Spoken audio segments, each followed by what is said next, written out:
Esto es La Entrevista con Raúl Valladares. Una juez natural del Tribunal de Sentencia determinó enviar a la cárcel a 19 presuntos implicados en el escándalo de corrupción conocido como Pandora, ante acusaciones de malversar unos 283 millones de lempiras de la Secretaría de Agricultura y Ganadería.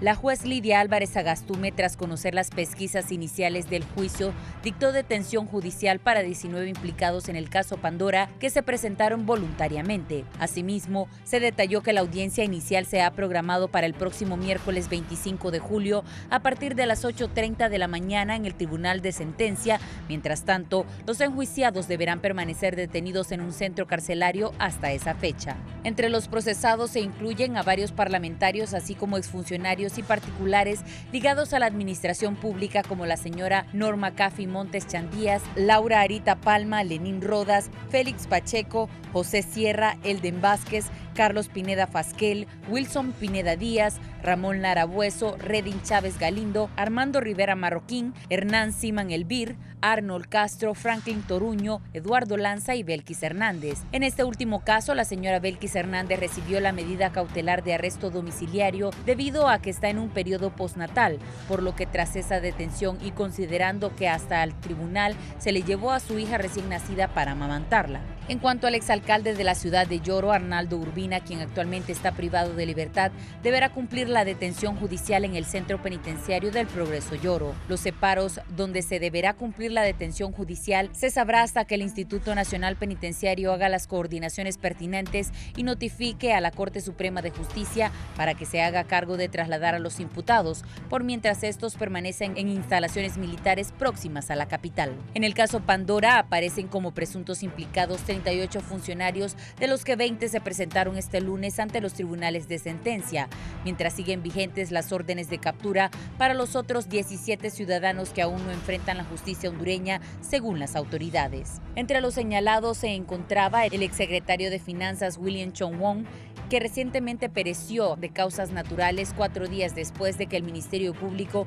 y la Unidad Fiscal Especial contra la Corrupción e Impunidad UFESIC presentaran el requerimiento fiscal. No obstante, sus familiares se presentaron ante el juez para declarar y demostrar su inocencia. Los entes fiscalizadores atribuyen presuntos delitos de abuso de autoridad, fraude, malversación de fondos, lavado de activos, falsificación y uso de documentos públicos en perjuicio de la administración pública, de la fe pública y la economía del Estado de Honduras. El Estado les reclama la supuesta sustracción de 283 millones de lempiras del presupuesto de la Secretaría de Agricultura y Ganadería para financiar una campaña política en el periodo anterior y pago de gastos de cierre del sufragio general, entre otros gastos señalados por autoridades competentes. Un conjunto de 20 de 38 imputados comparecieron a la Corte Suprema de Justicia desde tempranas horas de la mañana de lunes, en el que no se permitió el acceso de medios de prensa nacionales y extranjeros. Para el Foro La Entrevista les informó Samantha Velázquez.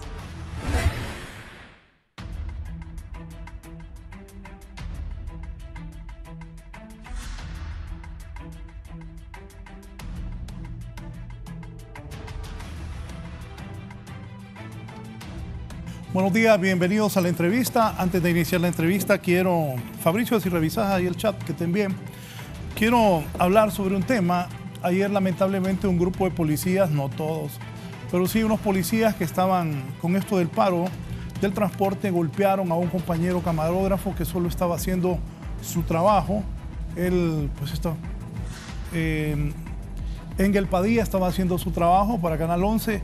Lamentablemente lo golpearon. Si tenés las imágenes ahí, por favor. El muchacho, y por cierto, un muchacho bien tranquilo que trabaja aquí en el canal. Miren cómo lo rodean el montón de policías. Y hubo un oficial después que se puso tonto y se lo llevó a una posta cuando no se daba cuenta que él solo estaba realizando su trabajo. Desde acá protestamos. Quiero también agradecer al ministro de Seguridad, Julián Pacheco Tinoco, con quien las autoridades superiores, con quien nos comunicamos para que luego dejaran en libertad a nuestro compañero Engel Padilla. Luego que miren, el cipote va con la cámara. También hay un comunicado donde dicen que van a revisar, dice la Policía Nacional que va a revisar qué ha pasado. Y esto debe servir primero para que los policías también se den cuenta que los periodistas andan haciendo su trabajo. El muchacho ahí lo que estaba era filmando la protesta. Y un muchacho diminuto, pequeño él, lo rodearon como 6, 7 policías y de ahí se lo llevaron. Reitero el agradecimiento al ministro Julián Pacheco Tinoco, a sus cercanos colaboradores que al final permitieron que él viniera a su casa, se fuera para su casa.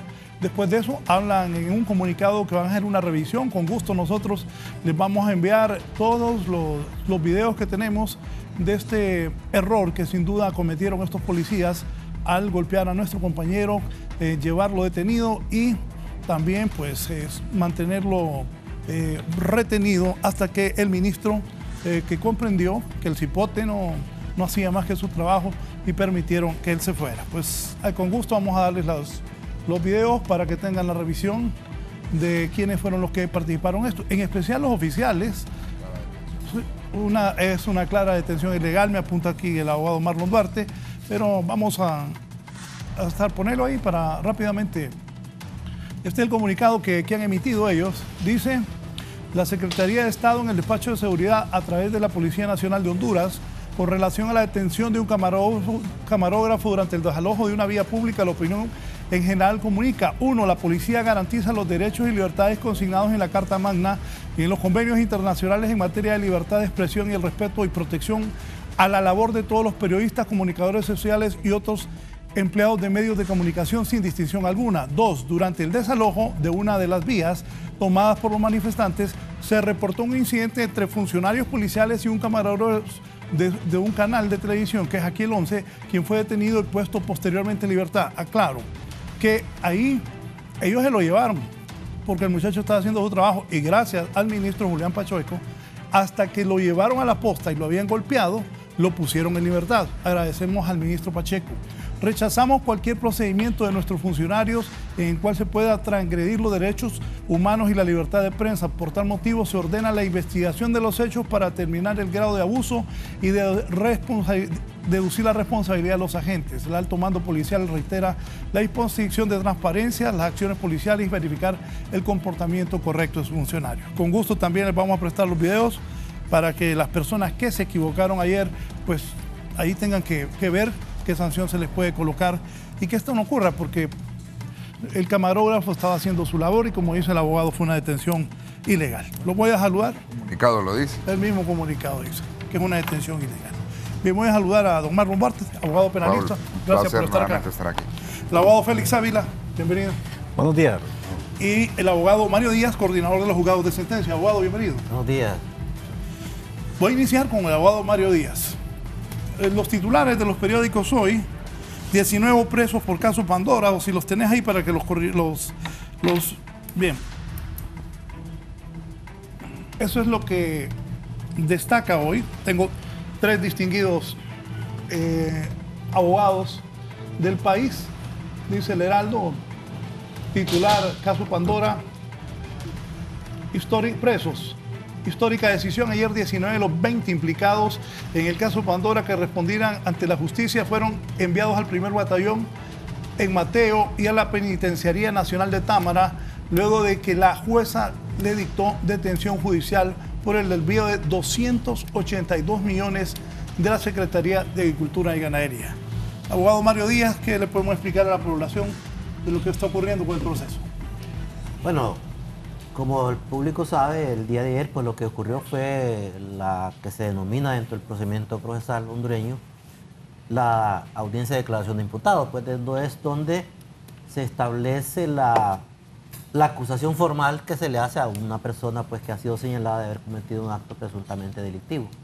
Eso fue lo que ocurrió el día de ayer. Tenemos entendido pues que es una audiencia que todavía queda abierta para otras personas que no se presentaron el día de ayer por diversas razones o porque no así lo decidieron individualmente, y que la audiencia continuará en otro momento procesal. La jueza ha determinado pues que estas personas estén detenidas provisionalmente, o que haya una detención, lo que se llama la detención judicial antes de la audiencia inicial, y obviamente pues que es una decisión que esté marcada dentro de lo que establece la normativa procesal, en el sentido que hay determinados delitos pues que no son sujetas de medidas distintas a la prisión preventiva. En este caso tenemos entendido que la mayoría de ellos están sindicados como presuntos responsables de un delito de lavado de activos. Entonces seguramente la jueza que conoce el caso tomó esa resolución en base pues a esa prohibición expresa que existe en la aplicación del artículo 184, es referido pues a cómo una persona debe enfrentar su proceso una vez que ha iniciado el mismo. Decisión interesante pues en el sentido de que había mucha incertidumbre, puesto que en un caso similar de unas personas que fueron imputadas y que tienen el carácter de diputados del Congreso de la República, pues su caso fue remitido al archivo, fue archivado mediante la aplicación de una norma de presupuesto que había sido anteriormente reformada por parte del Congreso de la República. Obviamente pues que todavía el proceso está iniciando en un periodo bastante preliminar. Hay que ver qué es lo que ocurre el día de la audiencia inicial, porque es donde ya de manera definitiva se establecerá si existe causa probable para que el juicio continúe o el juez toma una decisión diferente, en este caso que pudiera ser emitir un sobreseimiento provisional o definitivo o enviar la causa a juicio oral y público. Eso pues habría que verlo una vez que se haya producido la audiencia inicial, pues que está señalada para dentro de 2 días, tengo entendido, según la información de prensa que ha trascendido. Recuerdo hace 1 o 2 años que lo traje y hablamos. ¿Cree que la justicia está actuando correctamente? Bueno, yo creo que en términos generales hay alguna mejoría en términos de justicia, hay cierta mejoría. Es decir, no puedo yo afirmar, puesto que sería desconocer la realidad que vive el país, de que históricamente pues la justicia en el país ha sido un talón de Aquiles. Siempre se ha dicho que la cenicienta del Estado es el Poder Judicial, en el sentido de que la gente reclama que sus causas sean resueltas de manera favorable y de manera justa, y no siempre se obtiene esa justicia dentro del Poder Judicial. Esa es digamos, una deuda histórica que tiene el país y que tiene el Poder Judicial con la ciudadanía hondureña. Obviamente que hay situaciones que han ido mejorando paulatinamente, pero obviamente se necesita hacer más, mucho más, para que tengamos lo que se denomina una justicia pronta y efectiva, tal como denominan nuestras leyes, nuestras constituciones, y que tengamos, digamos, jueces independientes que solamente sean respetuosos de la ley, de la Constitución y de los tratados y convenios internacionales. Se requiere mucho esfuerzo, mucho trabajo, mucha dedicación para que esta situación mejore sustancialmente. Pero obviamente, pues si nos comparamos con momentos anteriores, quizás podemos decir que existen rasgos diferenciados y que hacen entrever que hay una voluntad de poder ir mejorando las cosas, sobre todo pues con ciertos apoyos que hay, que no se pueden desconocer, de la comunidad internacional. En este caso pues estamos hablando de la misión de apoyo contra la lucha y la impunidad, que es un elemento pues que ha venido, digamos, a acuerpar en cierta manera el esfuerzo y el trabajo que hace tanto el Poder Judicial como el Ministerio Público, y sobre todo a través de la OFECIC. Sí. Abogado Félix Ávila, usted lleva el caso de una de las personas que están detenidos en este momento. Sus comentarios, ¿qué le puede decir a los hondureños de lo que está ocurriendo? Bueno, viendo algunos titulares de los medios de comunicación escritos ahí, yo creo que no podemos dejar de percibir y ver como algo normal de repente el hecho que el Ministerio Público presente requerimientos fiscales. El quehacer del Ministerio Público justamente es eso, investigar los hechos punibles en todos los niveles. Obviamente en este caso se trata de una situación, un nivel especial que es la corrupción pública. Yo creo que esa es la función del Ministerio Público. Lo que yo veo de repente aquí es que de alguna u otra forma pareciera que se aplaude mucho el hecho de que personas al principio queden privadas de libertad, y pareciera que la percepción que se le manda o que tiene la sociedad y que de repente no está bien informada es que ya se ha producido un juzgamiento, y que esas personas que ayer fueron enviadas en detención judicial mientras se celebra la audiencia inicial, donde en principio se van a conocer los hechos, ya son culpables. Entonces creo que nos falta un poco de formación en esto, una de verdadera orientación para que de repente miremos esto con prudencia. Está bien, yo creo que nadie quiere un ministerio público débil, necesitamos una buena institucionalidad, un poder judicial que haga justicia, y hacer justicia pues no necesariamente es convertirse en una maquinita productora de sentencias condenatorias o de autos de procesamiento. Entonces, yo creo que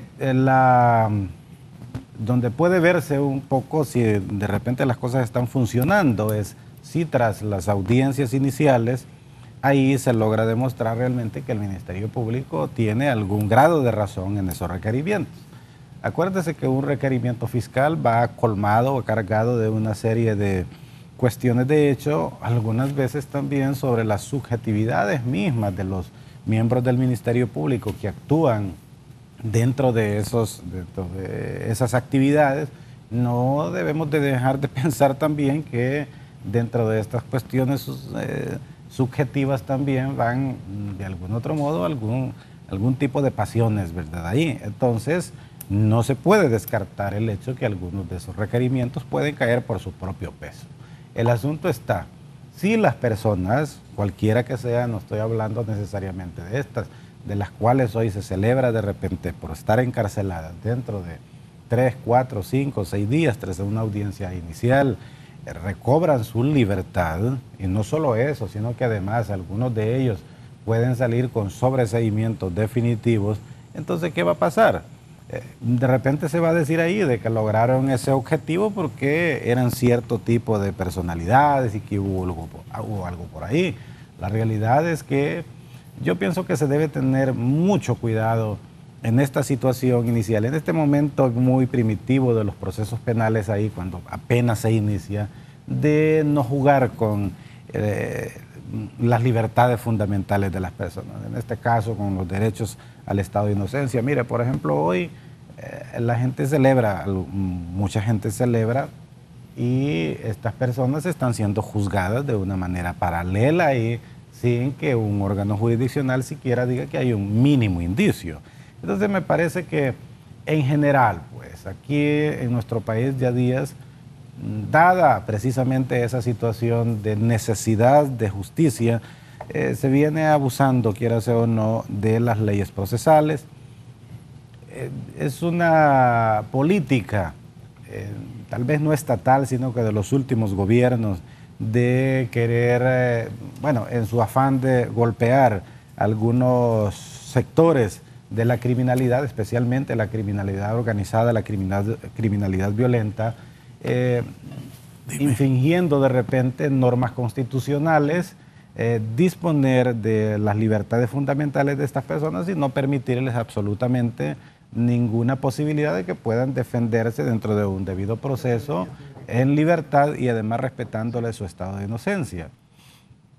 En ese sentido yo creo que hoy día nos podemos dar cuenta, y este asunto, este tema de el abuso de la prisión preventiva, el abuso del dictado de medidas de detención judicial en la audiencia de imputado, cuando realmente no necesariamente tiene que ser ahí, porque hoy incluso en los medios de comunicación, redes sociales, se habla, ¿verdad?, impropiamente de prisión preventiva, que estos señores están en prisión preventiva, ¿verdad?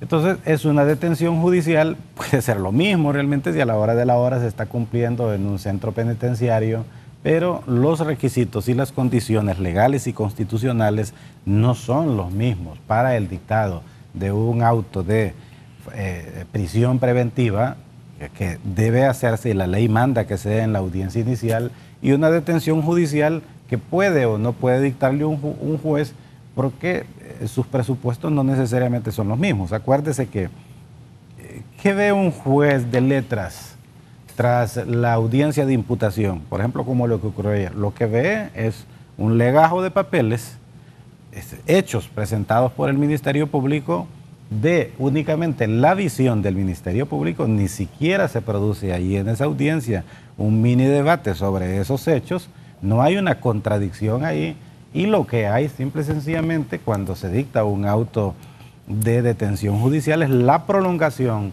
de la actuación del Ministerio Público, lo que hace el juez es validar la actuación del Ministerio Público en estos casos. Entonces, es ahí donde realmente si personas se presentan voluntariamente ante un juez y le manifiestan someterse a la justicia, con eso le están diciendo de que van a colaborar, con eso le están diciendo que no se van a evadir. Por ejemplo, casos como estos, donde conocen los requerimientos desde hace prácticamente un mes. Si quisieran evadirse, si quisieran obstruir la investigación, a lo mejor lo hubieran hecho. Entonces, ahí es donde vemos las contradicciones en esto. Pareciera que esto de ordenar las detenciones pareciera que tiene otras funciones, ¿verdad? Es decir, los fines y los objetivos de las medidas cautelares, en este caso una detención, es como lo dice la ley y la doctrina aquí en cualquier parte del mundo, es asegurar la eficacia del procedimiento, garantizando la presencia del imputado. Si estos imputados se presentaron, como ocurre en muchos casos, ¿verdad?, y ofrecieron estar a la orden de la Administración de Justicia, presentarse dentro de la fecha que la jueza señalara, para mí, cómo es la visión del proceso penal hondureño y la visión de un proceso penal en un sistema democrático de derecho, entonces debió perfectamente adoptarse cualquier otra medida distinta, pero no una que pueda llevar un mensaje de un acto justiciero, un acto que se esté haciendo justicia y de repente, más que eso, de repente un acto de venganza de unos contra otros, no se sabe cómo está esto, ¿verdad? Pero esa es la percepción que tengo yo. Don Marlo Duarte, usted, aparte de abogado defensor, ¿cómo analiza y en qué consiste este caso Pandora? Mire, Raúl, yo le digo algo. Para mí la persona que le roba un centavo al pueblo hondureño, un centavo, un lempira, esa persona debe ser castigada por haberle robado a un pueblo que está en miseria. El problema aquí que se da en este caso, Pandora, es que hay personas que administraban fondos del Estado y pagaban con dinero que no le deberían de pagar a personas que realizaban actividades de lícito comercio. Y personas que se encontraban fuera del ámbito de la capital, por ejemplo, directores departamentales donde lo único que hacían ellos era esperar que les enviase su partido político, ya sea Partido Liberal, Nacional, Partido Libre, así son los directores departamentales de campaña, les hacen giros, ellos están en sus departamentos, la persona que les hace el giro se encuentra en la ciudad, lógicamente no están a la par en el banco con ellos, porque si no se llevan el dinero. Este tipo de cosas, de que una persona tome dinero para hacer pagos que no le corresponden, esas son situaciones que se deben de investigar y deben de ser castigadas. Pero aquí hay personas acusadas, Raúl, que ni siquiera sabían de dónde les pagaban actividades lícitas. Y le voy a poner un ejemplo muy claro. Hay personas que le pagaron la alimentación de las personas integrantes de las mesas electorales, el transporte de los votantes, la gasolina que se le ponía a los buses. Ahora ellos no van a estar en el lugar del banco que les depositan para establecer si el dinero proviene o no del Estado. Hay que preguntarle a las personas que administraban esos bienes por qué utilizaron el dinero del Estado para pagar actividades que son de lícito comercio y actividades, en este caso, que conllevan a la democracia de un país. Porque esa es la explicación. Pero usted no puede tomar y agarrar a todo mundo y meterle en un solo saco como que si ellos fueron los culpables de tomar un dinero directamente de la SAC. Porque lo que se le ha vendido al pueblo hondureño es que estas personas recibieron dinero directamente de la Secretaría de Agricultura y Ganadería. Y eso es totalmente falso. Yo estoy de acuerdo que el Ministerio Público acuse, pero lo que sí no estoy de acuerdo es que en una relación sucinta de los hechos la enmarque en una tipificación penal de lavado de activos, cuando uno de los elementos esenciales del delito de lavado de activos es el disfrute, que se garantice el disfrute de estas personas, pero realizando una actividad ilícita y realizando una función laboral de vender, de realizar alguna actividad, en este caso de transporte, yo no lo veo como delito para algunas de las personas. Sí tienen que ver y tienen que responder a la sociedad del por qué estas personas que administraban dinero hicieron estos pagos. Pero estamos en la etapa primaria, como lo decía el abogado Félix, estamos claros que vamos a presentar los descargos correspondientes. Y hay un punto muy importante, Raúl, que me llama la atención, y usted es testigo de esa situación, en el caso del señor Arnaldo Urbina Soto. Yo no sé cómo es que tenemos una investigación que para mí el talón de Aquiles no es tanto del que se le pueda presionar mediáticamente a un juez. Para mí es la investigación. Ahí ocurrieron dos situaciones el día de ayer. Se acusa al señor Arnaldo Urbina Soto por haber manejado fondos de campaña, dice, del Partido Nacional. Cuando el señor Arnaldo Urbina Soto, por esa misma transferencia, por esa misma cantidad de dinero, ya fue enjuiciado hace 1 año y medio. Y no es posible que un órgano que se tilda de ser especialista en investigación no se haya dado cuenta de esta situación. Eso es letal en un caso tan grande que le venden a la sociedad, el caso Pandora. Queremos ver sangre, queremos ver presos. Pero ¿qué pasó con la investigación del señor Arnaldo Urbina? La misma hora aquí. El mismo monto aquí. La misma transacción aquí. Y nos venimos llenando la boca de que vienen organismos internacionales especializados en investigación más grandes que el FBI. Y ese es un platal que le cuesta a todos los países, porque los miembros de la MASI no crea que usted que vienen de gratis. Esta gente se le tiene que pagar. Entonces, esa presión mediática es la que le quieren ejercer al juez mediante, yo digo, de restringir y tergiversar la independencia de un juez. En este caso creo que no va a pasar. Es una persona de mucha experiencia, la magistrada que se encuentra dirigiendo este juicio, y que lógicamente, valorando los medios de prueba que se van a presentar el día de mañana, llegará a una resolución conforme a derecho, que es lo que se pide. Y la persona que tenga responsabilidad, pues que lo vaya a pagar a donde le corresponda. Pero la persona que no tenga absolutamente nada que ver, pues que se deje en libertad. La otra situación que ocurrió ahí, y que da tanto pesar, el Ministerio Público es el representante de los intereses generales de la sociedad.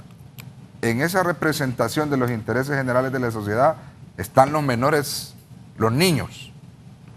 ¿Cómo es posible que un órgano acusador, como lo vuelvo a repetir, de tan alta envergadura, que se le ha traído con bombos y platillos, no se dé cuenta que una muchacha se encuentra en periodo lactante?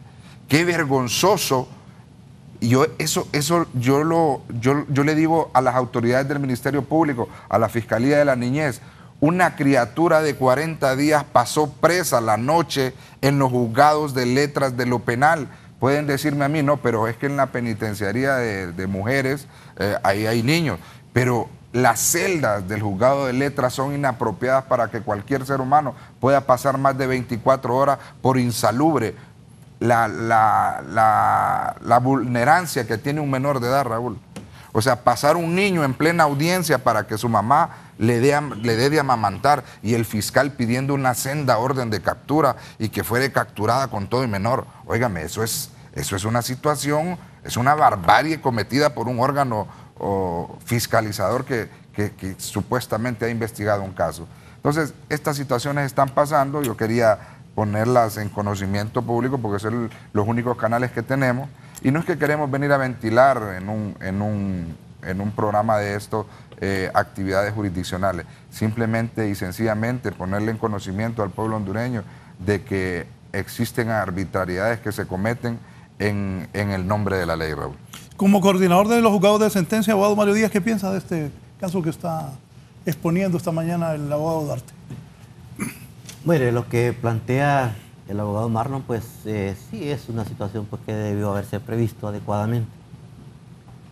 Obviamente, pues que si el juez conoce que esta situación se está dando, pues debe tomar las medidas necesarias para que no se cometa un abuso en contra de una persona en particular. Eso tiene que ver con la información que se le pueda presentar por parte del ente persecutor del Estado, en este caso la Fiscalía, o de la propia policía, inclusive cuando va a ejecutar una orden de detención, pues para, digo, no preservar la integridad de esa persona y de la persona del menor también, y que no haya un abuso innecesario. Yo creo que son cosas que se pueden prever. Naturalmente, probablemente, pues la La jueza no tenía conocimiento de esta situación y obviamente pues entenderíamos que para casos posteriores o en la medida que el curso avance, pues se tomarán las precauciones del caso. Es decir, si una persona se encuentra en un estado de lactancia, ya la propia ley establece pues que debe ser sujeta de una medida cautelar diferente a la prisión preventiva o a la detención judicial en este caso. Son situaciones pues que no deben ocurrir, puesto que la persona que está imputada es el adulto y el menor pues no tiene por qué cargar con los problemas que ese adulto pueda tener. Obviamente pues digo, esto es un tema de comunicación, de saber explicar estas situaciones, y un juez pues que es garante de derechos, obviamente pues que tendrá que tomar las previsiones del caso para que no ocurra una vulneración innecesaria a los derechos fundamentales de esa persona que está sujeta de una acusación frente a los tribunales de justicia del país. Los abogados defensores pusieron un recurso de amparo al artículo 184. ¿Qué pasó ahí?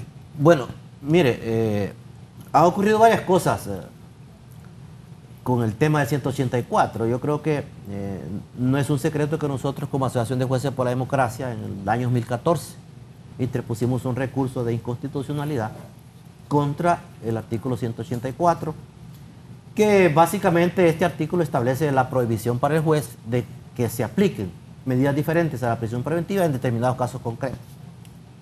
Pero a nosotros como jueces lo que más nos interesaba, o aparte de ello, es de que se incluyó el prevaricato judicial. Es decir, lo cual en ese momento nosotros consideramos pues que era un atentado, y tenemos esa visión todavía, contra la independencia del juez. Es decir, el juez debe tener la libertad suficiente como para poder determinar, en base a la prueba que se le ofrezca, si una persona es sujeta o no de una medida cautelar. Del análisis que el juez haga, de eso dependerá la decisión que tome. Obviamente que esto implica pues que el juez debe actuar de manera prudente, debe actuar con imparcialidad, con objetividad, en base a la prueba, y sobre esa base tomar una resolución. Pero si hay una norma que le diga, en este tipo de delitos el juez no puede aplicar ninguna medida, afecta a la independencia del juez, porque ya el juez tiene que tomar una decisión que ya la ley le establece taxativamente. Y por otro lado, la inclusión del delito de prevaricato dentro de las prohibiciones, digo, era una amenaza para el juez que no tomara determinadas decisiones. Y claro, el contexto en que se hace esta reforma del 184 es un contexto en donde el Estado pues tiene una política de supuesta mano dura contra la delincuencia, contra el combate al crimen organizado, etcétera, etcétera, y que por ende en ese momento se produjeron varias situaciones pues que, digamos, fueron problemáticas desde el punto de vista procesal. Yo recuerdo que en ese momento, por ejemplo, se aplicaron medidas cautelares a una persona que se le encontró con una buena cantidad de armas de fuego de alto calibre, en este caso de granadas, etcétera. Entonces a raíz de eso hubo todo un movimiento y al final se provocó esta reforma. Y en ese momento se decía, bueno, para fortalecer el combate al crimen organizado, vamos a entonces a realizar esta reforma y vamos a prohibirle al juez que en este tipo de delitos tome medidas diferentes a la prisión preventiva. El amparo que nosotros interpusimos todavía no ha sido resuelto. Todavía no ha sido resuelto, eso lo quiero aclarar. Pero también se han interpuesto otros recursos contra la misma norma. Y ya hay una resolución de amparo en el caso promovido por los abogados Roselena Bonilla y Darwin Lindolfo García, sobre el mismo artículo 184. Y en ese caso, la Corte Constitucional, la Sala Constitucional, resolvió en marzo de este año, y ratificando que el artículo 184 no tiene conflicto con la Constitución ni con los tratados y convenios internacionales. Esa es la resolución, eso es lo que ha habido, y entendemos pues que en este momento también se han interpuesto nuevos recursos de inconstitucionalidad contra el mismo articulado. Creo que alguno ha sido promovido o interpuesto personalmente por el abogado Félix Ávila en representación de algunas de las personas, y creo que hay otro más también.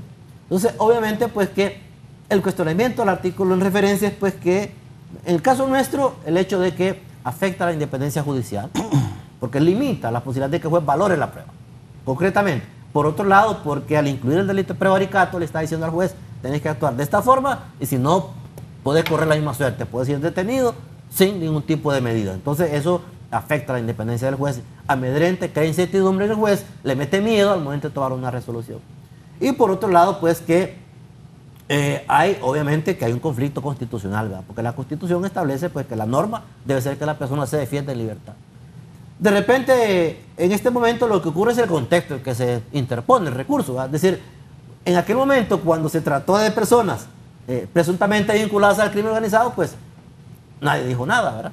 Ahora que se trata de personas ya vinculadas a sectores políticos y de poder en el país, entonces la situación cambia. Quizás ahí es el contexto diferente y es donde pues se tiene que analizar cuáles son, digamos, en este momento los ingredientes que tiene la presunta planteamiento de inconstitucionalidad del artículo 184 mencionado. Abogado Ávila. Bueno, mire, este tema del decreto 56-2013, que reforma el artículo 184 del Código Procesal Penal, es un tema muy interesante realmente, incluso visto desde el punto de vista académico. Mire, yo no vengo hablando de esto a partir de ahora, que de repente defiendo los intereses de algunas personas, sino que desde mucho antes. Es más, desde el primer momento en que la reforma salió, obviamente pusimos la voz de alarma, en este caso como académicos, como juristas. Yo soy de los que no toco estas cosas únicamente cuando me toca defender sino que es a diario, porque obviamente soy profesor de Derecho Penal, de Procesal Penal, de Derechos Humanos. Entonces yo he tocado este tema justo después de la reforma. Yo en algunos trabajos académicos que he hecho, en algunos libros, esto yo lo he expuesto más, con un poco más de pasión, si se quiere, cuando hace como año y fracción el propio Congreso de la República hizo una contrarreforma, le vamos a llamar así, convencido algunos miembros del Congreso de la República que habían hecho mal. Entonces hicieron la contrarreforma al artículo 184, no tan completa la contrarreforma, porque siempre dejaba algunos problemas ahí. Sin embargo, pues establecía siempre la posibilidad quitaba la prohibición y dejaba siempre que los jueces discernieran, o la discrecionalidad del juez se dejaba ahí. Ahora, ¿qué fue lo que pasó? Inmediatamente siempre hubo algunos sectores que analizan las cosas desde un punto de vista muy a la ligera, y obviamente el caso pues fue vetado por la Presidencia de la República. Yo escribí un artículo sobre eso que fue publicado en medios de comunicación incluso, y aparece ahí en sitio web, donde yo me pronuncio obviamente lamentando en ese caso la decisión del Poder Ejecutivo de vetar esa reforma hecha por el Congreso de la República. Entiendo que el Congreso no ha tocado ese tema, que podría perfectamente ratificarlo constitucionalmente, como lo dice la Constitución de la República. Ahora, entrando ya en detalle en esto, mira, la realidad es que, por mucho que se diga, es una norma que viola la Constitución de la República. Yo, por ejemplo, sé que un gremio como Jueces para la Democracia, gremio del cual pues yo incluso, Mario lo sabe, fui fundador en el momento en que me tocó ser juez de sentencia, y obviamente para que un gremio de los jueces del Poder Judicial valientemente y haciendo un estudio académico hayan determinado que habían vicios de constitucionalidad en ese asunto, es porque la cosa es seria, ¿no? Y es cierto, se han producido algunas decisiones de la Sala de lo Constitucional. Yo conozco alguna de ellas, no sabía de la última que Mario Díaz informa que se ha producido, pero eso no quiere decir que necesariamente el Poder Judicial y la Sala de lo Constitucional lo haya hecho con apego a la Constitución de la República. Yo voy a decir, de repente estas decisiones que se producen ahí se hacen sobre la base de temores y de compromisos. Si no miremos pues todo el escándalo que se produjo justamente hace escaso mes y medio o 2 meses, cuando la decisión del recurso de inconstitucionalidad impetrado contra el acuerdo de la Maxi, donde se duda incluso sobre cómo es que se produjo ese debate en la Sala de lo Constitucional ahí. O si no, miremos, por ejemplo, cuánto también se produjo aquella decisión de la Sala de lo Constitucional de la Corte Suprema de Justicia para declarar inconstitucional la propia Constitución de la República, del artículo 2, creo que es el 239, que permitía, o con el que se ampararon para la reelección donde se produjo una serie de cosas de un magistrado de la Sala Constitucional. Dijo claramente que él no había firmado esa sentencia. Entonces, de repente, seamos realistas, ¿verdad? Aquí no, las cosas nunca se hacen en serio. Entonces, hoy día, querer decir que porque la Sala de lo Constitucional se haya pronunciado un par de veces diciendo de que no hay choque entre ese decreto 56-2013 y normas constitucionales, yo creo que no está bien. Nosotros, digo nosotros porque un grupo de colegas, yo he firmado uno de esos recursos de inconstitucionalidad, en este caso por la vía de excepción. Nos basamos obviamente en que el decreto no solo es contrario a la Constitución de la República, sino que también a los tratados internacionales sobre derechos humanos, que analizados a profundidad y conociendo la doctrina jurisprudencial de la Corte Interamericana de Derechos Humanos, establece pues que la prisión preventiva es una medida excepcional. Pero cuando una norma le dice al juez que tiene que aplicarla con carácter general, entonces obviamente ahí es cuando se produce la violación. Entonces hay que entrarle en estas cosas, como digo yo, hay que hilar fino, ¿verdad? No solo se trata nada más de decir, bueno, ok, ¿verdad? Aquí el asunto es que siempre la libertad puede limitarse. La Constitución de la República dice que podrá limitarse en aquellos casos de repente que sea procedente. El asunto es cuándo es procedente. Y lo más lamentable de esto, y yo creo que celebro el hecho que el grupo, en este caso de Jueces para la Democracia, la asociación, haya hecho por lo menos, dice que todavía está pendiente. El hecho es que se violenta flagrantemente el principio de independencia judicial. Hoy día, quien tiene en prisión preventiva a miles de personas en este país no es el Poder Judicial. Sí, el juez lo único que hace es que firme el papelito nada más y dice prisión preventiva. Quien se lo ha ordenado es el Congreso de la República. Justamente miembros del Congreso que hoy día, algunos están, otros no están, otros de repente puede ser que se arrepientan. Entonces, ¿qué significa esto? Visto correctamente, esto es un ataque claro a la independencia del Poder Judicial cuando una norma, un orden legal le dice a los jueces, juez, usted no tiene el derecho ni la capacidad de pensar. Dicte la prisión preventiva para este ciudadano porque yo, legislador, desde ahora estoy pensando que esta persona es peligrosa procesalmente y no debe gozar de su libertad. Un orden legal que manda eso es ilegítimo y no debe estar en la legislación de un Estado de Derecho. Don Marlon, ¿qué piensa usted? Y mencionabas dos puntos, pero se nos olvidó mencionar también que en este juicio se está incriminando a una persona que ya falleció, que es el ministro de Finanzas, William Chongón, y ayer estaba la duda, una gente creía que es que iban a leer un testamento. Esto estaba pasando con el caso de don William Chongón, que Dios lo tenga en su gloria. No, con la abogada Doris Imelda Madrid, por cierto, un saludo a la abogada. Ella lo que manifestó que la resolución era como un testamento cerrado. No, correcto, ella sí, pero ya después eso, algo otros creían que iban. No, para nada, ya la ley le establece de que los familiares de la persona que se encontraba sindicada como responsable de un delito podía seguir el proceso penal para, lógicamente, acreditar las pruebas fehacientes de que el licenciado William Chongón no tenía nada que ver en este proceso y que limpiaban su nombre, lógicamente. Esto tiene una repercusión civil por el daño que se le generó la imagen al señor William Chongón. Bueno, que hasta el punto llegaron a decir que por este requerimiento fiscal se fue tanto el impacto que el hombre no aguantó y le pegó un paro cardíaco por esta situación. Y ojalá que no sea así, porque ahí se lo van a llevar al pobre hombre en la conciencia los que lo acusaron infundadamente. Yo lo que vuelvo a ratificar, Raúl, es el hecho de que nosotros venimos a hablar de la independencia de los jueces.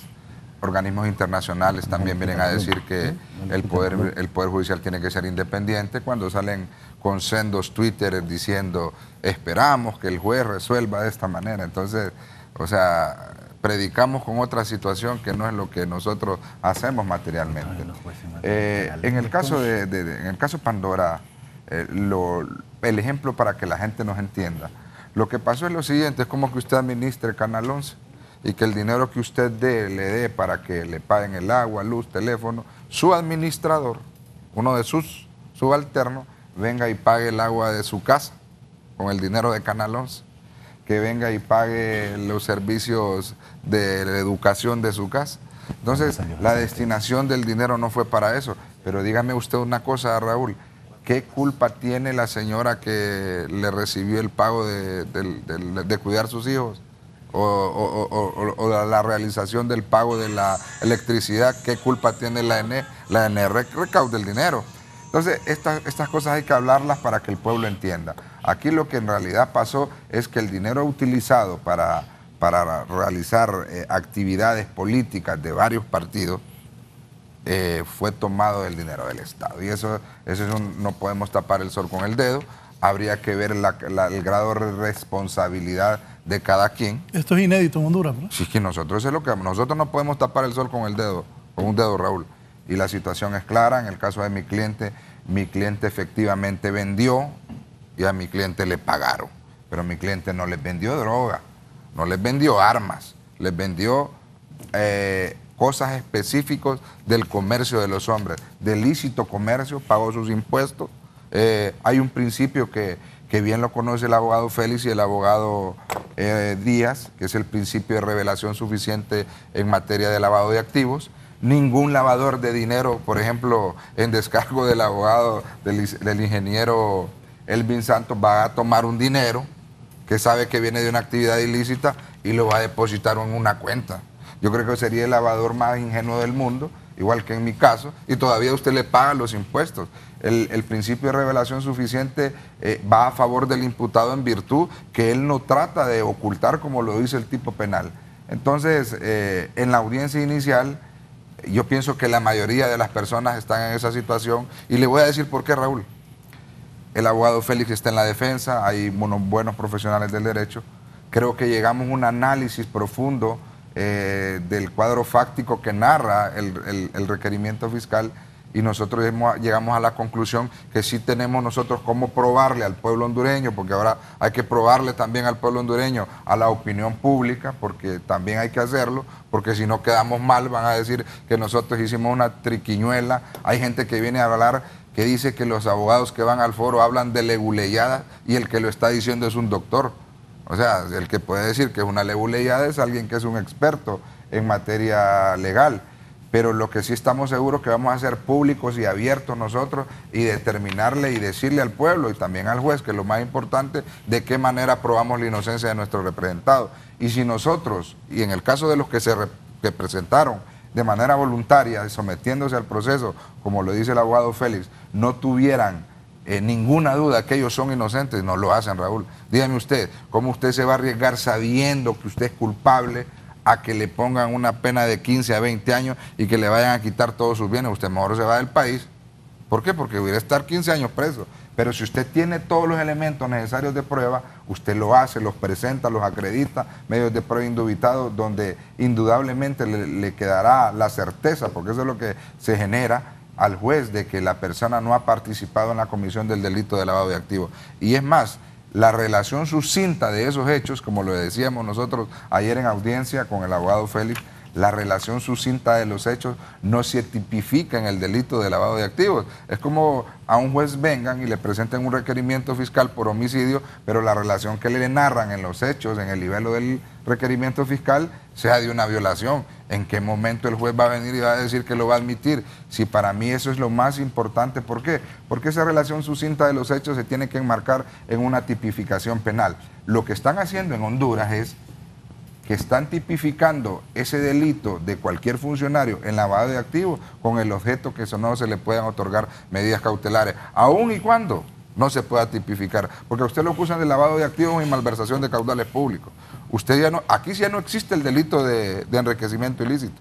Olvídese de ese delito. Prácticamente el Ministerio Público de manera tácita derogó el delito de enriquecimiento ilícito y le quitó toda función al Tribunal Superior de Cuentas. ¿Usted cree que si el Tribunal Superior de Cuentas le remite un expediente a la Fiscalía del Ministerio Público por la presunción de un enriquecimiento ilícito, jamás lo va a acusar, lo va a presentar un requerimiento por lavado de activos? O sea, hay un principio de especialidad. En este caso, el principio de especialidad es que todo funcionario que se acrecente injustificadamente su patrimonio se le acuse por enriquecimiento ilícito después de una investigación profunda del Tribunal Superior de Cuentas. Pero esto ya no existe. Aquí lo que existe es que se le va a acusar por lavado de activos, porque el lavado de activos está en el catálogo de los delitos que no se le puede imponer medidas cautelares. Y usted hablaba de algo importante, y decía el abogado Félix, hablamos de la MASIC y hablamos de la UFESIC y todo ese tipo de situaciones. Cuando decían que la resolución de la Honorable Corte Suprema a través de la Sala Constitucional le cercenaba, y hablaba el abogado Odir Fernández, le cercenaba las manos y las garras al Ministerio Público para poder acusar. Yo les dije en todo momento, es totalmente falso. Aquí un fiscal de Choluteca puede venir y presentar una acusación y puede acusar absolutamente a quien se le dé la gana. Y le voy a decir por qué. Antes los fiscales acreditaban el lugar de donde iban a estar al juez competente, entonces ya no existe. Lo que le demostró la UFESIC a través del abogado Santos es que él tiene la capacidad legal de presentarle una acusación sin necesidad de que tenga acompañamiento de ningún organismo internacional. Y eso lo dejamos claro y lo interpuso una semana después de que la mayoría de las personas decía que ya le habían cortado las garras a la UFESIC. Entonces, lo que concluimos nosotros para este segmento es decir, que la juez valore los medios de prueba, que la juez, bajo ese principio indudable de independencia, se dé la tarea de revisar cada una de las actuaciones de las personas que están acusadas y cuál fue su grado de participación en este accionar que el Ministerio Público lo toma como delito.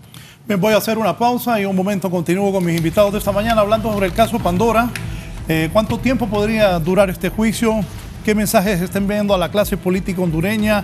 Internacionalmente, ¿qué mensaje envía el país con este tipo de juicios inéditos? Con lo que ha ocurrido ayer, fueron 19 personas que fueron remitidos al batallón y al centro penal de Támara. Tenemos más detalles al volver.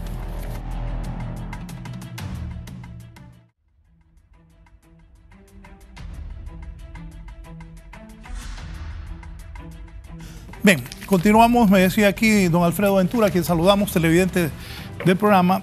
Raúl, el caso de don William Chong es porque de ser culpable se le van a incautar los bienes que le quedaron. ¿Así es, Marlon? No, porque a él no hay una medida. Es más, el delito que se le está acusando a don William Chong no es el delito de lavado de activos que podría conllevar como una medida alterna a o digamos que de manera conjunta una privación o una incautación de sus bienes. Eso no va a acompañar. Dígame. Más bien es al contrario. Fíjese que con solo la muerte de él se produjo la extinción de la responsabilidad penal y él jamás puede ser culpable. Más sí, bien lo que están pasa buscando... Él piensa que es porque está acusado por lavado de activos, pero él no está acusado por lavado de activos. No, él con solo que murió ya su responsabilidad penal se extinguió. Y por lo tanto ya él no puede ser culpable. Lo que busca más bien la familia en este caso es que en un órgano jurisdiccional se demuestre que él no era culpable para reivindicar su memoria, ¿no? ¿Don Mario? Sí, con el fallecimiento de él se termina su responsabilidad. Ya no queda más que hacer que emitir una resolución que así lo indique. O sea, que por fallecimiento de la persona pues se extingue la responsabilidad penal. Ya contra él pues ya no habría nada más que hacer. ¿Cuánto creen va a durar este juicio? ¿Que termina mañana miércoles, que le van a dar sobreseimiento o van a estar los 6 días? Bueno, particularmente yo creo que el proceso va a seguir. Y es un juicio que para muchos de repente va a terminar, va a haber un juicio oral, una sentencia.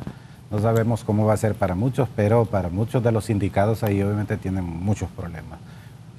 Lógico, para algunos es de esperarse obviamente que en la audiencia inicial se resuelva su situación, porque estamos claros que las personas que representamos pues no debieron habérseles incoado un requerimiento fiscal.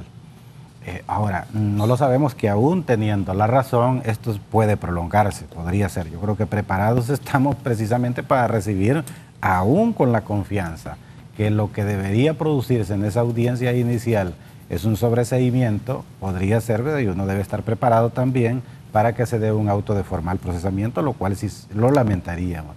Ahora, estamos claros y yo comparto, estoy muy de acuerdo con el abogado Marlon Duarte, aquí, como yo le digo en mis exposiciones ante los jueces, no se trata de estar en contra de la búsqueda de la verdad. Se necesita buscar, que se busque la verdad, pero la verdad no tiene que buscarse a toda costa, ¿verdad?, infringiendo las libertades fundamentales.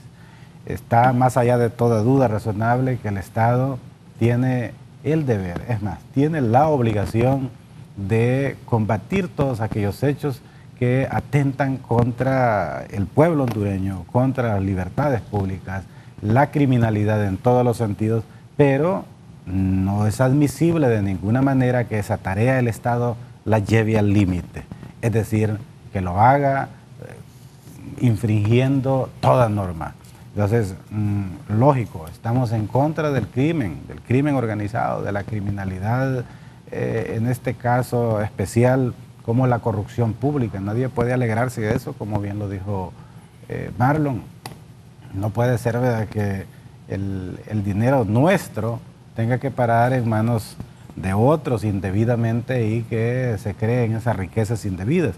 Sin embargo, yo creo que los señalamientos deben hacerse de manera puntual, correcta, y buscar la verdad. El proceso penal lo que busca es la verdad. Mediante un proceso penal lo que se busca no es venganza del Estado, lo que se busca, sino que el establecimiento de la verdad.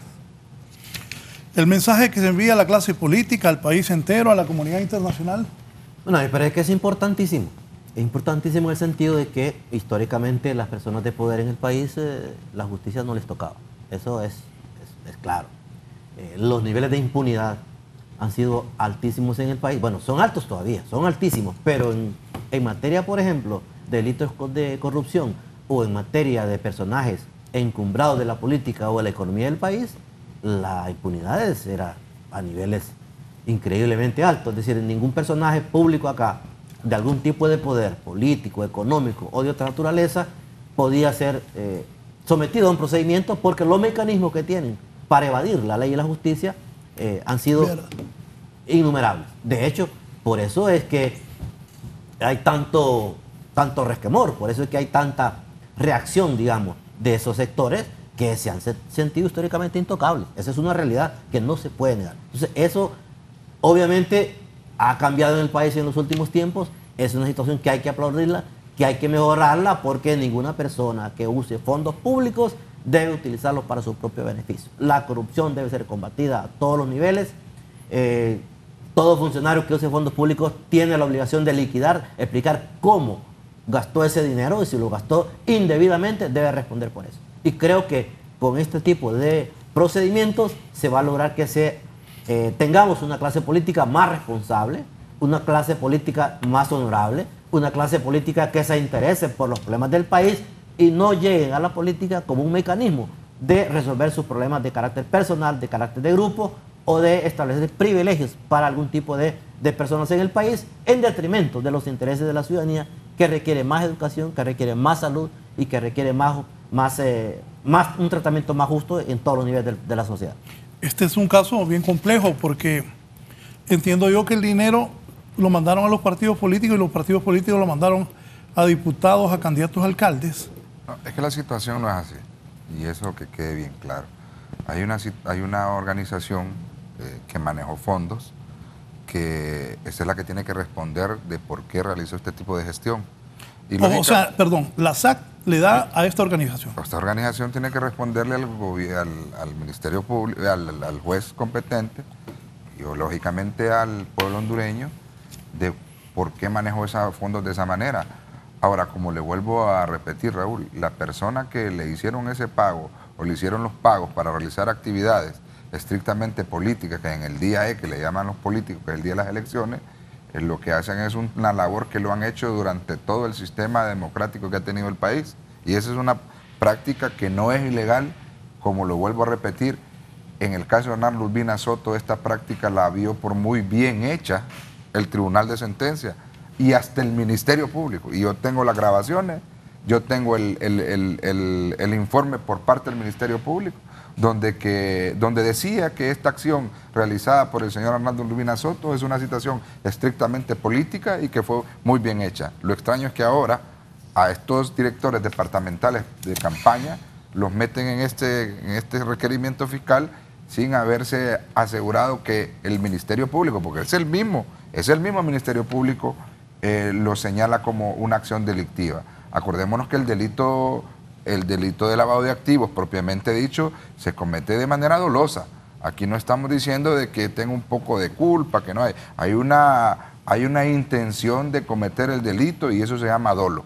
Y en esta acción es lo que vamos a probar nosotros, que nuestros representados, por ejemplo, en mi caso, que mi cliente en ningún momento se dio a la fuga, siempre estuvo ahí a disposición del Ministerio Público y la acción de él no fue una acción dolosa y simple y sencillamente un acto de comercio. Usted decía, ¿cuánto va a durar este juicio? Bueno, nosotros los abogados queremos que este proceso penal termine en la audiencia inicial mediante una resolución por parte de la juez natural. Lo que sí estamos previendo nosotros que la audiencia va a ser un poco larga y extensa porque son más de 8.000 folios presentados por el Ministerio Público a la juez natural, pero también faltan las pruebas que va a proponer cada defensor.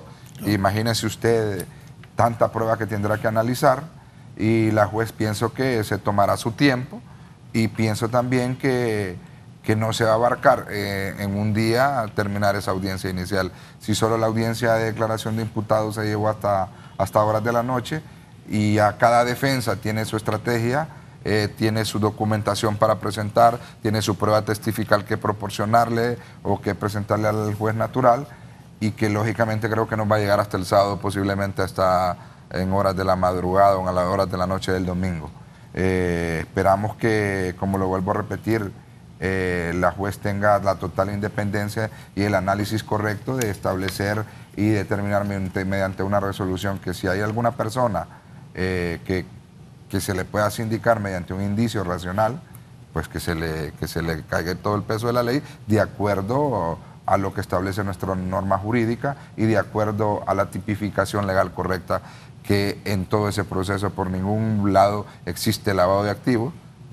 No se reúnen los elementos del tipo penal, pero respetamos la decisión de la señora juez, no la compartimos y yo sé que también los otros abogados han llegado a ese análisis concreto de esta aseveración que le estoy haciendo, Raúl. Abogado Mario Díaz, Marlon habla de 8.000 folios.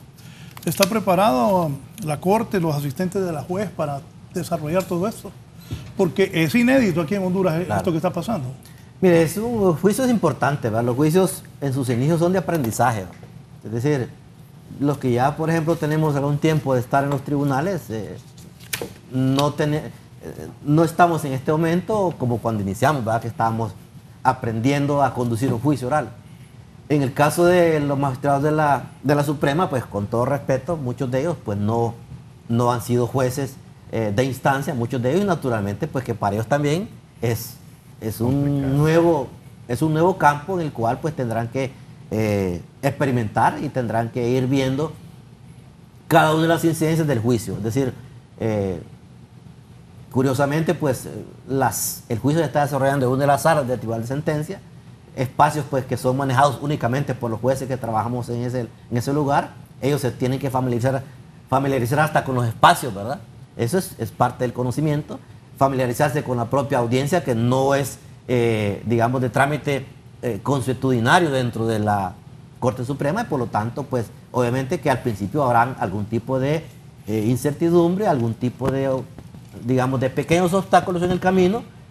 Los asistentes, pues, entiendo yo que uno de ellos, pues, tiene experiencia porque ha sido juez de sentencia, los demás son muchachos jóvenes, pues, que no han tenido este tipo de práctica y para ellos también es una novedad. Pero obviamente pues creemos pues que existe la capacidad instalada como para poder enfrentar este proceso. Es un proceso que va a ser largo porque hay una multiplicidad de imputados, hay muchas acusaciones en contra de cada uno de ellos, hay muchas pruebas que se tendrá que evaluar, por lo tanto es un juicio que se prevé de bastante duración en el tiempo, pero yo creo que aquí lo importante es pues que haya mucha compenetración, mucha concentración, mucha responsabilidad en el trabajo y sobre todo saber pues que se tiene un compromiso de hacer el trabajo de la menor forma posible, apegado a la ley, apegado a la Constitución y sobre todo a los intereses del país, que son los que están en juego cuando se trata de un juicio de esta naturaleza que involucra, digamos, a sectores pues, vinculados a la política y a la dirección del país en diferentes áreas. Abogado Félix. Bueno, yo creo que este volumen enorme de folios, sí han habido otros casos también así que tienen infinidad de documentos. A veces hay juicios de papeles también. El Ministerio Público, en esa recogida de documentos, cuando hacen esa incautación, se lleva todo, arrastra todo. No todos los papeles que se lleven a los procesos pues tienen que leerse, algunos incluso resultan inútiles. Pero aquí lo más complejo es la multiplicidad de imputados, porque cuando son pocos imputados y pueden ser muchos papeles, miles de papeles, obviamente es más fácil, pero aquí la situación es muchos imputados y cada imputado de repente con más de un defensor y estar escuchando los alegatos, la audiencia obviamente que se va a prolongar. Eso estamos claros, y esta es una situación que está visto previendo el órgano jurisdiccional, que la ley solo da, la Constitución solo da 6 días, y si no se dicta la correspondiente resolución dentro de 6 días, entonces se produce una detención ilegal. Entonces, previendo esa situación, yo creo que señaló el inicio de la audiencia al tercer día, de repente previendo de que puede tardarse 2, 3 días, ¿verdad? Porque hay que decirlo, ¿verdad? Si al final de los 6 días no se ha dictado una resolución, y los imputados no pueden estar en detención judicial, porque obviamente se vuelve inconstitucional, ilegal, y se cometería un delito. De manera que esa audiencia inicial podrá ser de 1 día, lo dudo, podría ser de 2, ojalá que sea de 2 días, creo que perfectamente en 2 días trabajando como debe ser. Acordémonos que son documentos, son papeles, la mayoría de ellos van a ser exhibidos, tal vez se lleve alguna pericia, pero la mayor complejidad y el mayor trabajo de repente va a ser en el órgano jurisdiccional tener que analizar cada situación, cada hecho atribuido a cada persona, las pruebas de cargo, las pruebas de descargo y tomar una conclusión en eso. Entonces, tiene que ser una decisión muy correcta y ojalá que no se haga a la ligera esto. Se habló ahí de que, bueno, pues no es lo mismo, como bien lo ha dicho el juez Mario Díaz, el juez que su día a día es estar haciendo juicios, y la experiencia que tiene él, ¿verdad? Y que tienen muchos jueces, y que de repente una situación en una audiencia inicial o en un juicio oral, de repente con el testigo que declara ahí, un juez con experiencia toma una conclusión inmediatamente y es cuestión de minutos para formarse una idea de lo que ocurrió, ¿verdad? Pero como bien lo ha dicho, pues algunos de repente que llegan a la Suprema Corte no necesariamente han tenido una experiencia previa, entonces les puede costar. Pero sobre todo yo creo que aquí es la situación compleja de esto por los muchos imputados, y el caso es relevante, pues seamos realistas, ¿verdad? El caso tiene mucha relevancia para la sociedad hondureña, como bien lo llaman, son casos emblemáticos, está puesta la vista de la sociedad hondureña en él. Ojalá que eso que llamamos juicios paralelos no influyan para nada en la decisión y que el verdadero juicio se produzca ahí en la sala de audiencia en este caso, de la Corte Suprema de Justicia, porque el salón sea del Tribunal de Sentencia, es la Corte la que está juzgando por medio de una jueza especial designada en este caso. Marlon, las ramificaciones de esto. Yo lo que miro, Raúl, lo que miramos extraño es por qué las personas directamente que administraban estos bienes, yo pienso que, o estos valores, son los llamados primordialmente a dar una explicación del por qué actuaron de esa manera y cuál fue el argumento o cuál fue la orden que recibieron, de quién la recibieron, ¿verdad? Porque eso es muy importante quedar claro, porque esta situación, independientemente que se haya realizado en su mayoría, porque así hay que decirlo, en su mayoría se hizo para hacer actividades estrictamente para la democracia, porque eso es cierto, las elecciones, el pago de transporte, el pago de actividades de cualquier partido, se empleó parte del dinero para hacer este tipo de acciones. Entonces hay que pedirle esa explicación a quien tenía bajo su custodia y administración estos bienes. Esas personas no las tenemos, solo están las personas que recibieron ante su creencia de que provenía de una actividad estrictamente bajo el orden de la ley. No ha pasado, pero creo que podrían estar involucradas más personas, Raúl. Tenemos entendido nosotros que el requerimiento fiscal iba también para otras personas de muy alto rango de mando en este país, pero nos dimos cuenta extraoficialmente que estas personas fueron apartadas del requerimiento fiscal. Ojalá que no sea así, porque si fue así por órdenes también estrictas de altos mandos en el país, tendríamos un problema más serio. Pero si esta actuación se dio en esta ONG o en cualquier otro tipo de institución, creo que aquí van a haber más requerimientos fiscales si esa es la tendencia. Y si esa es la tendencia, pienso que van a ser muy pocos los abogados, van a faltar abogados para defender este tipo de situaciones, porque no solamente se habla de estas cantidades. Y como lo vuelvo a decir, la persona que le robó un centavo al pueblo hondureño, como lo decía el abogado Díaz, a la gente que necesita salud, usted va al centro de salud, no hay medicinas, en las escuelas se están cayendo, no hay pupitres, o sea, todo ese dinero que se están robando, que se robaron, de instituciones que no son auditadas, yo pienso que les debería de caer el peso de la ley.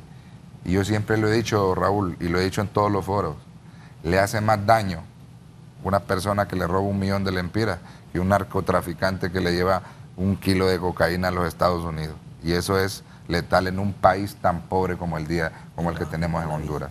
Nosotros, si hablamos de proporcionalidad, hay gente en los barrios marginales que no tiene agua, no tiene luz, y es inconcebible que usted hable de 300, de 290 millones de lempiras que fueron sacados del erario público para actividades que no les correspondía financiar al Estado de manera directa. O como lo vuelvo a repetir y lo digo categóricamente, no nos oponemos a que se ejerza la acción penal pública, pero que se debe castigar a la persona que tenga la participación directa. No es posible que tengamos tantas personas millonarias en el país que lo único que han hecho es trabajar en el erario público y que jamás también hay personas que han ejercido, tienen profesiones y nunca han ejercido la profesión de cualquiera de los ámbitos y son totalmente millonarios y usted le pregunta de qué he trabajado. A veces no tiene ni que preguntarle, Raúl.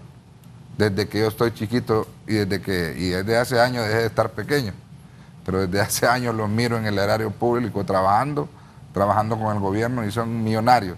Entonces, estas cosas nosotros somos litigantes, litigamos, el abogado Félix, nos ganamos nuestro dinero litigando, no le caemos muy bien a muchas personas, pero ese es nuestro trabajo, lo hacemos con responsabilidad y porque para eso estudiamos, y es una situación que el gobierno nos da la facultad de poder ejercer el ejercicio de nuestra profesión y nosotros no tenemos nada que avergonzarnos, pero yo pienso que existen aquí muchas personas en Honduras que son millonarios y nunca han litigado, por ejemplo, y nunca han ejercido su profesión para lo cual se graduaron. Sí, abogado Mario Díaz, como coordinador de los juzgados de sentencia, ¿qué orientación le deja a la población luego de conocerse este caso? Yo creo que aquí lo importante es que estemos pendientes de este tipo de casos, ¿verdad? Son casos emblemáticos, como se hace decir. Yo creo que cualquier caso es importante, pues porque para la familia que tiene una persona detenida, independientemente del grado digamos, de su situación económica, etcétera, es importante para esa familia. Y nosotros siempre nos vamos a los casos grandes.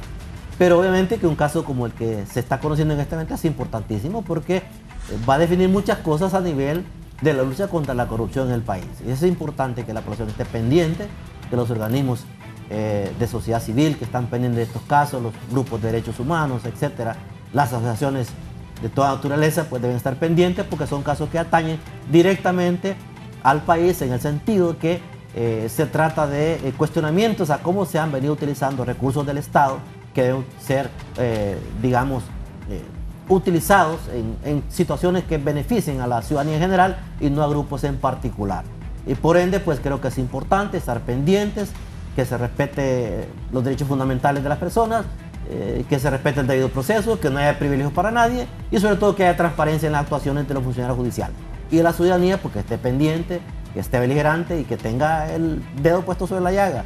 Si eso no es así, entonces muchas cosas pasan en el país y sin que la gente se dé cuenta. Y eso es importante estar atento, porque una ciudadanía informada, una ciudadanía consciente, una ciudadanía participativa podrá determinar pues que tengamos un mejor país.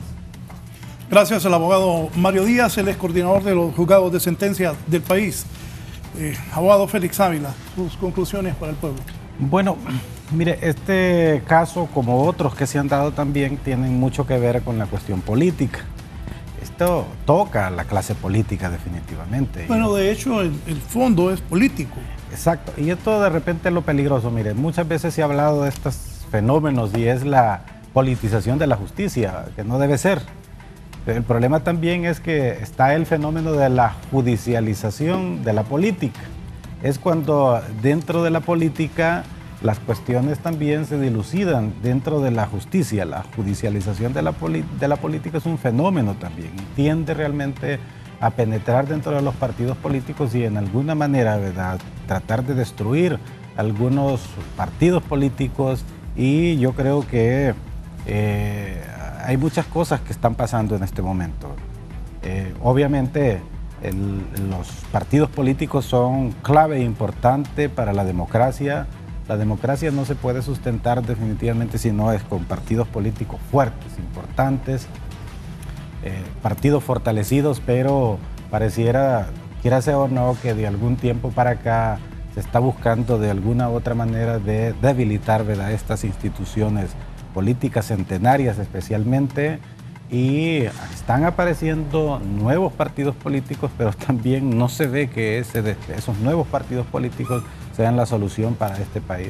Entonces, si bien la politización de la justicia nos ha hecho daño y hace daño en cualquier parte, pero también la judicialización de la política también hace mucho daño. Yo creo que cada quien debe ocuparse, cada sector debe ocuparse de lo que corresponda.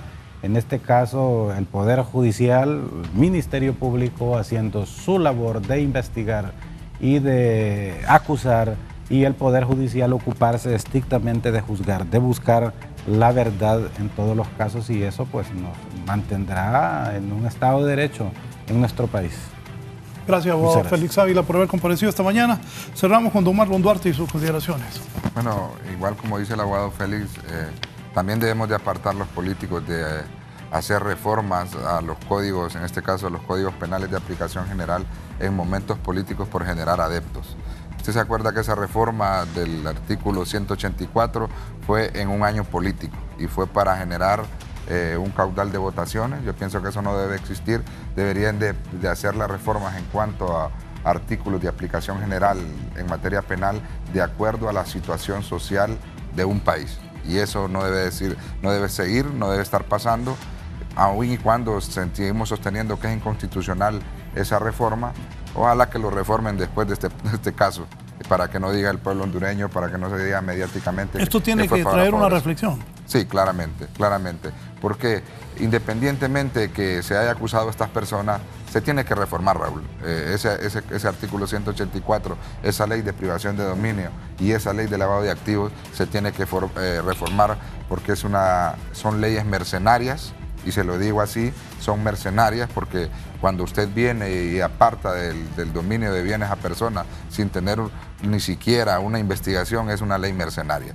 Y si no lo hacemos, vamos a seguir dando tumbos en Honduras y vamos a tener un retroceso en el sistema de aplicación de justicia. Quiero agradecer a la designada presidencial, la licenciada Guadalupe Jerezano, que me dice que me felicita a Canal 11 por el nivel de invitados que tiene el programa y el profesionalismo con que se ha desarrollado este foro de esta mañana. Gracias a los tres. A ustedes por habernos permitido ingresar a sus hogares. Siga con nosotros en Canal 11. Hoy tenemos una importante programación. Me decía Fabricio que hoy comienza una de las mejores telenovelas a partir de este momento. Gracias, que estén bien.